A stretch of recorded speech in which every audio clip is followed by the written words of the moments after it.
Bored of inadequate film podcasts? Frustrated by amateurish, immature content creators masquerading as film critics?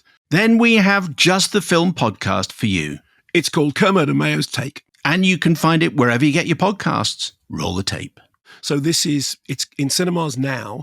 It's going to be on Apple TV on October the 3rd, which is obviously quite soon. But as you were just saying, if you get the chance to see it in the cinema, it really benefits from it. So at the risk of repeating some of what you just said, so this is a dramatization of a true story of the 2018 fire that ripped through Paradise in rural Northern California. It's based on a book by Lizzie Johnson, which I haven't read. The script is co-written by Paul Greengrass and Brad Inglesby. And essentially at the center of it is this bus driver played by Matthew McConaughey. The film opens with this image of a burning sun, parched land, wind ripping through it, and then the power lines creaking. So the kind of setup, as Paul Greengrass said in that interview, it is all there in the opening. We meet Kevin, played by Matthew McConaughey. He's struggling to hold his life together. He's living with his mum. He's separated from his wife. He's arguing with his son. He works as a school bus driver. He's late. Often he doesn't get his paperwork in on time. He needs extra shifts. On the day of the fire, his son is sick. He's behind schedule. The bus has to be taken in for a service. He needs to get medicine and then get back and get it to his son. But he gets a call to pick up a bunch of kids and take them from where they are to another place away from the fire. And because he's running late, he happens to be the only driver who is in the area. So he says, okay, I can do it. And there's a line when his controller says something like, if you can deliver these kids, you will have done well.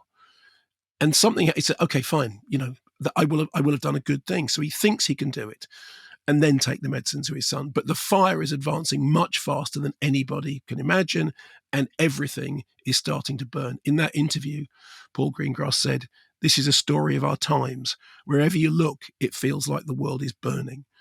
So he and this teacher, played by America Ferrera, are left with a busload of kids in the middle of somewhere in which everything is turning to flames, everything is gridlocked, and there is less and less chance of getting out with every minute. Paul Greengrass compared it to Captain Phillips in your interview. He said there's something of a movie in its structure. He also referred to it as a classical structure. What he meant was that the true story had something of a classical structure when you tell it. And it was interesting that he said, I immediately thought of Stagecoach. And he also mentioned characters in a compressed space like United 93. When I see that, I think of the disaster movies of the 1970s, which would often have that similar classical structure, obviously fictional works. Things like, Towering Inferno, in which it's a group of people, they're in a situation which suddenly becomes incredibly dangerous, and it's like a race for survival. I was also thinking in the later stages of the film of Wages of Fear, the thriller movie about driving these truckloads of nitroglycerine through terrifying terrain, because there are sequences later on when they're having to get the bus through really, really narrow roads and, precipitous edges. And I really did start thinking of Wages of Fear.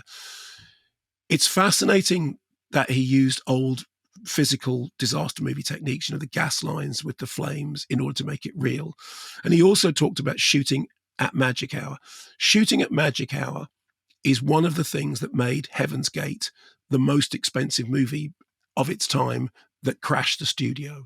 And the fact that Paul Greengrass figured out the logistics of how you'll do this, which is that you will rehearse the shot all the time during the day, and then you've got 45 minutes in which you can shoot underneath the darkening skies in that magic hour.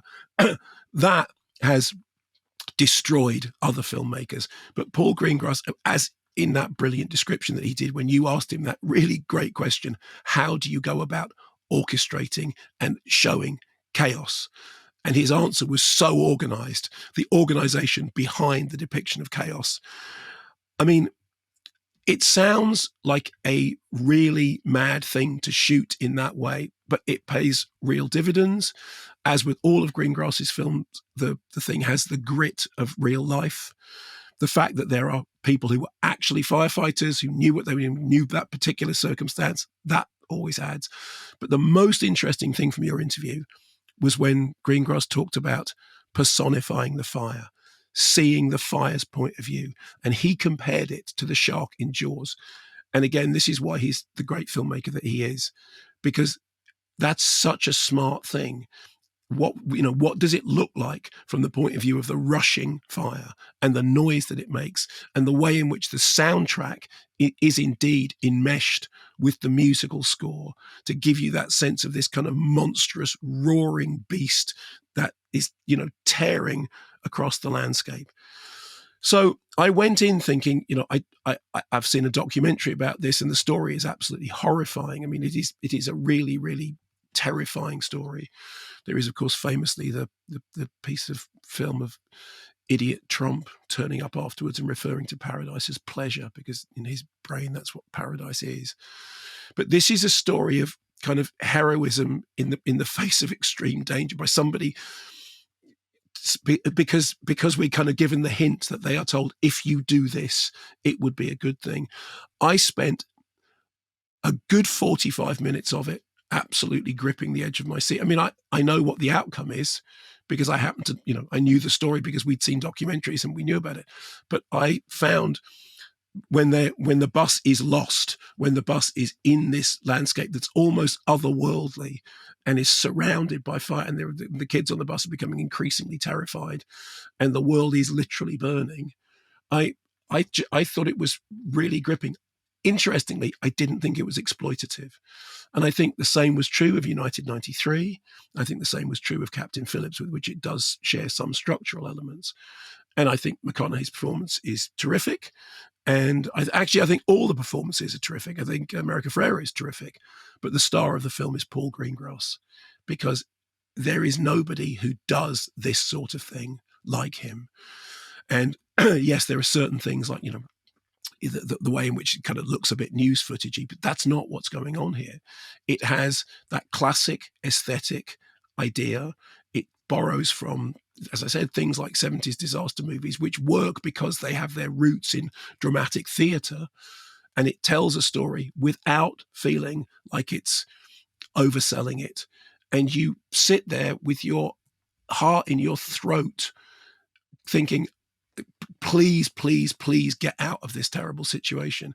I also think the film is a celebration of basic decency. Once again, it's a film about ordinary people. He talks about this being, this isn't posh California, this is rural Northern California, of ordinary people being extraordinary under, terrifying circumstances.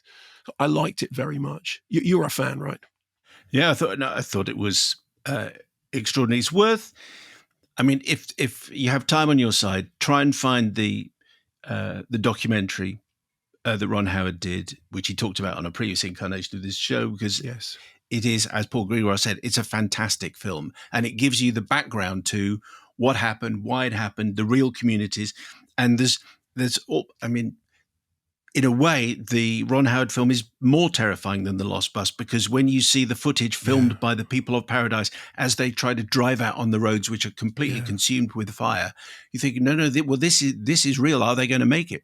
Yeah. So if you can find that, it was for National Geographic. Maybe that's still up Rebuilding there. Paradise, Smart. it's called. Rebuilding Paradise. But just a couple of things which I didn't get to mention in the interview.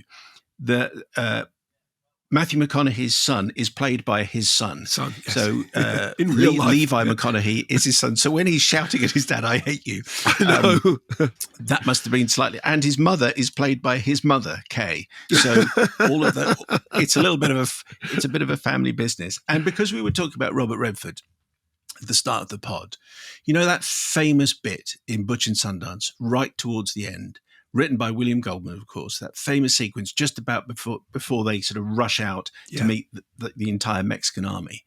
They have a kind of surreal conversation about going to Australia. And they kind of both know what's about to happen, so they talk about other things. And there is a moment in The Lost Bus when Matthew McConaughey and America Ferrera they're on the bus and they're in like the calm of the storm. They're right in the heart. Well, they're right in the eye of it, yes. Yes. The thing to do is to stay put. That's and they have this conversation, and it felt like that sort of conversation that William Goldman got in Butch and Sundance. That's this moment. We have maybe 5 minutes. Let's talk about other stuff. Yeah.